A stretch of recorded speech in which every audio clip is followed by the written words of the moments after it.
سورہ محمد سورت نمبر 47۔ شروع کرتا ہوں اللہ تعالی کے نام سے جو بڑا مہربان نہایت رحم والا ہے۔ جن لوگوں نے کفر کیا اور اللہ کی راہ سے روکا، اللہ نے ان کے اعمال برباد کر دیے، اور جو لوگ ایمان لائے اور اچھے کام کیے اور اس پر بھی ایمان لائے جو محمد صلی اللہ علیہ وآلہ وسلم پر اتاری گئی ہے، اور دراصل ان کے رب کی طرف سے سچا دین بھی وہی ہے، اللہ نے ان کے گناہ دور کر دیے اور ان کے حال کی اصلاح کر دی۔ یہ اس لیے کہ کافروں نے باطل کی پیروی کی اور مومنوں نے اس دین حق کی اتباع کی جو ان کے لیے اللہ کی طرف سے ہے۔ اللہ تعالی لوگوں کو ان کے احوال اسی طرح بتاتا ہے۔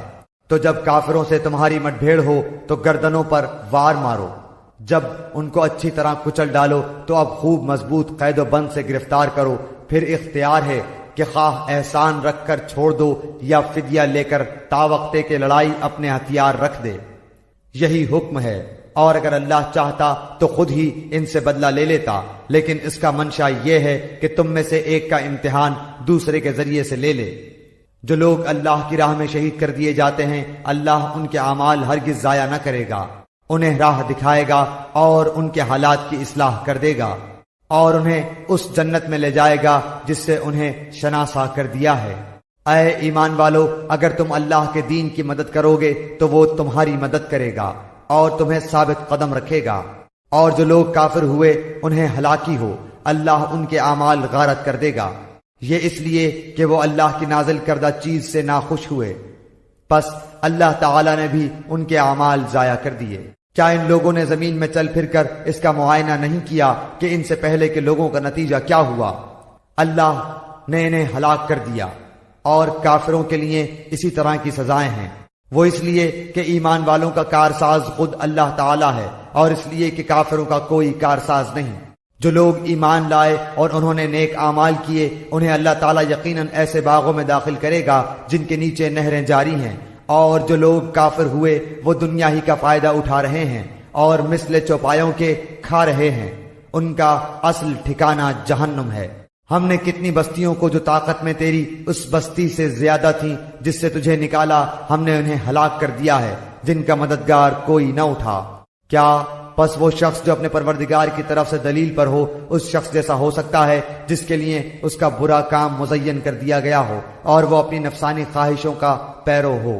اس جنت کی صفت جس کا پرہیزگاروں سے وعدہ کیا گیا ہے یہ ہے کہ اس میں پانی کی نہریں ہیں جو بدبو کرنے والا نہیں، اور دودھ کی نہریں ہیں جن کا مزہ نہیں بدلا، اور شراب کی نہریں ہیں جن میں پینے والوں کے لیے بڑی لذت ہے، اور نہریں ہیں شہد کی جو بہت صاف ہیں، اور ان کے لیے وہاں ہر قسم کے میوے، اور ان کے رب کی طرف سے مغفرت ہے۔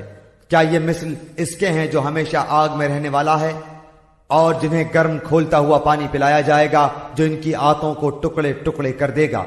اور ان میں بعض ایسے بھی ہیں کہ تیری طرف کان لگاتے ہیں، یہاں تک کہ جب تیرے پاس سے جاتے ہیں تو اہل علم سے بوجہ کن ذہنی اور لاپرواہی کے پوچھتے ہیں کہ اس نے ابھی کیا کہا تھا۔ یہی لوگ ہیں جن کے دلوں پر اللہ نے مہر کر دی ہے اور وہ اپنی خواہشوں کی پیروی کرتے ہیں۔ اور جو لوگ ہدایت یافتہ ہیں اللہ نے انہیں ہدایت میں اور بڑھا دیا ہے اور انہیں ان کی پرہیزگاری عطا فرمائی ہے۔ تو کیا یہ قیامت کا انتظار کر رہے ہیں کہ وہ ان کے پاس اچانک آ جائے؟ یقیناً اس کی علامتیں تو آ چکی ہیں، پھر جب کہ ان کے پاس قیامت آ جائے انہیں نصیحت کرنا کہاں ہوگا؟ سو اے نبی، آپ یقین کر لیں کہ اللہ کے سوا کوئی معبود نہیں، اور اپنے گناہوں کی بخشش مانگا کریں، اور مومن مردوں اور مومن عورتوں کے حق میں بھی اللہ تم لوگوں کی آمد و رفت کی اور رہنے سہنے کی جگہ کو خوب جانتا ہے۔ اور جو لوگ ایمان لائے وہ کہتے ہیں کہ کوئی صورت کیوں نازل نہیں کی گئی، پھر جب کوئی صاف مطلب والی صورت نازل کی جاتی ہے اور اس میں قتال کا ذکر کیا جاتا ہے تو آپ دیکھتے ہیں کہ جن لوگوں کے دلوں میں بیماری ہے وہ آپ کی طرف اس طرح دیکھتے ہیں جیسے اس شخص کی نظر ہوتی ہے جس پر موت کی بے ہوشی طاری ہو۔ پس بہت بہتر تھا ان کے لیے فرمان کا بجا لانا اور اچھی بات کا کہنا، پھر جب کام مقرر ہو جائے تو اگر اللہ کے ساتھ سچے رہیں تو ان کے لیے بہتری ہے۔ اور تم سے یہ بھی بعید نہیں کہ اگر تم کو حکومت مل جائے تو تم زمین میں فساد برپا کر دو اور رشتے ناتے توڑ ڈالو۔ یہی وہ لوگ ہیں جن پر اللہ کی پھٹکار ہے اور جن کی سماعت اور آنکھوں کی روشنی چھین لی ہے۔ کیا یہ قرآن میں غور و فکر نہیں کرتے یا ان کے دلوں پر ان کے تالے لگ گئے ہیں؟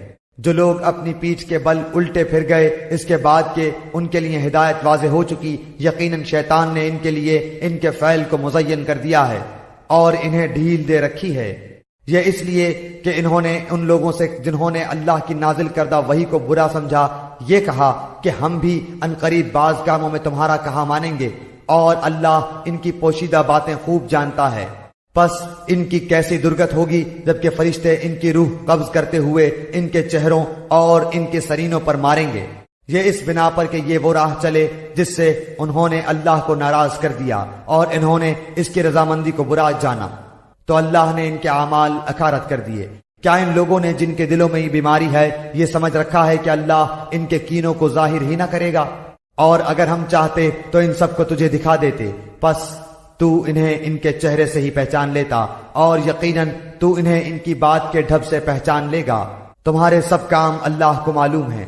یقیناً ہم تمہارا امتحان کریں گے تاکہ تم میں سے جہاد کرنے والوں اور صبر کرنے والوں کو ظاہر کر دیں، اور ہم تمہاری حالتوں کی بھی جانچ کر لیں۔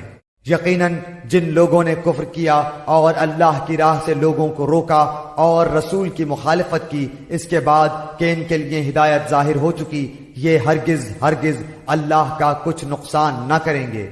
ان قریب ان کے اعمال وہ غارت کر دے گا۔ اے ایمان والو، اللہ کی اطاعت کرو اور رسول کا کہا مانو اور اپنے اعمال کو غارت نہ کرو۔ جن لوگوں نے کفر کیا اور اللہ کی راہ سے اوروں کو روکا پھر کفر کی حالت میں ہی مر گئے، یقین کر لو کہ اللہ انہیں ہرگز نہ بخشے گا۔ پس تم بودے بن کر صلح کی درخواست پر نہ اتر آؤ جبکہ تم ہی بلند و غالب رہو گے، اور اللہ تمہارے ساتھ ہے۔ ناممکن ہے کہ وہ تمہارے اعمال ضائع کر دے۔ واقعی زندگانی دنیا تو صرف کھیل کود ہے، اور اگر تم ایمان لے آؤ گے اور تقوی اختیار کرو گے تو اللہ تمہیں تمہارے اجر دے گا، اور وہ تم سے تمہارے مال نہیں مانگتا۔ اگر وہ تم سے تمہارا مال مانگے اور زور دے کر مانگے تو تم اس سے بخیلی کرنے لگو گے، اور وہ تمہارے کینے ظاہر کر دے گا۔ خبردار، تم وہ لوگ ہو کہ اللہ کی راہ میں خرچ کرنے کے لیے بلائے جاتے ہو تو تم میں سے بعض بخیلی کرنے لگتے ہیں، اور جو بخل کرتا ہے وہ تو دراصل اپنی جان سے بخیلی کرتا ہے۔ اللہ تعالی غنی ہے اور تم فقیر اور محتاج ہو، اور اگر تم روگردان ہو جاؤ تو وہ تمہارے بدلے تمہارے سوا اور لوگوں کو لائے گا جو پھر تم جیسے نہ ہوں گے۔